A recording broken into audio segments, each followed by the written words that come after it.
Christophe Colomb compte parmi les grandes figures des 15e et 16e siècles. Navigateur hors pair et explorateur intrépide, il est le premier Européen de l'histoire moderne à découvrir le continent américain. Pourtant, derrière le mythe du téméraire aventurier se cache une réalité bien plus controversée, celle d'un être sanguinaire, assoiffé de richesse et de pouvoir. Mais commençons par le commencement et laissons Nota Bene nous conter le premier acte de la véritable histoire de celui que l'on nommait l'amiral de la mer Océane. Eh bien voilà, tout débute en août 1492 alors que Christophe Colomb quitte l'Espagne à la tête d'une petite expédition de 3 navires. Il s'est fixé pour objectif de découvrir une nouvelle voie de navigation vers les Indes orientales. Un projet de longue date qui, s'il se concrétise, fera de lui l'un des hommes les plus riches et influents de son temps. Après 2 longs mois de navigation à travers l'océan Atlantique, une île apparaît enfin à l'horizon. Les explorateurs ne le savent bien évidemment pas encore, mais ils viennent de découvrir les Bahamas. En y débarquant, ils sont accueillis par des Amérindiens arawaks pacifistes, dont l'hospitalité frappe immédiatement Christophe Colomb. Ce dernier écrira d'ailleurs dans son journal « Ils ne portent aucune arme et ne les connaissent pas. Quand je leur ai montré une épée, ils l'ont saisie par la lame et se sont coupés par ignorance. Ils feraient de bons serviteurs. Avec 50 hommes, nous pourrions les subjuguer et leur faire ce que bon nous semble. » Ces quelques mots devaient marquer le début de ce qui allait être une véritable extermination des peuplades arawaks des Antilles. Constatant que leurs hôtes portent des bijoux en or, les Espagnols les forcent rapidement à leur révéler les emplacements de leurs filons.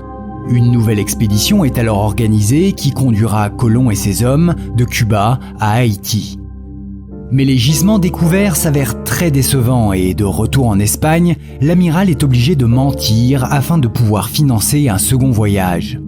L'entourloupe fonctionne et cette fois-ci il apparaît pour le Nouveau Monde à la tête de 13 navires et 1200 hommes. En 1495, les Espagnols sont de retour aux Antilles. Dès leur arrivée, Colomb fait capturer des milliers d'Indiens. Une partie d'entre eux est envoyée par bateau en Europe pour y servir en tant qu'esclaves, et les autres sont condamnés aux travaux forcés dans les mines d'or de la région. Dès l'âge de 14 ans, ils doivent assurer un quota d'extraction sous peine de se voir couper les 2 mains avant d'être abandonnés à une mort certaine. Après avoir ainsi assassiné près de 10 000 esclaves, Christophe Colomb réalise que les îles qu'il exploite n'abritent peut-être pas autant d'or qu'il l'avait imaginé. Il ordonne alors que les Arawaks soient envoyés dans les différentes propriétés coloniales en développement pour y travailler toujours plus durement. Ceux qui se rebellent ont immédiatement le nez et les oreilles coupés ou sont tout simplement exécutés. Mais le pire reste la façon dont l'amiral traite les femmes et les enfants. Il distribue en effet régulièrement des esclaves sexuels à ses lieutenants et tolère le viol de masse dans les colonies qu'il administre. Femme ou fillette, le navigateur ne fait aucune distinction. L'essentiel est de satisfaire la libido des hommes qui l'accompagnent. Cerise sur le gâteau, les bébés amérindiens deviennent rapidement un moyen pratique et peu coûteux de nourrir les chiens de guerre des conquistadors. Christophe Colomb finit par être arrêté et renvoyé en Espagne en raison de son incapacité à gérer correctement ses colonies. Mais les horreurs du Nouveau Monde se prolongeront bien après son retour définitif en Europe.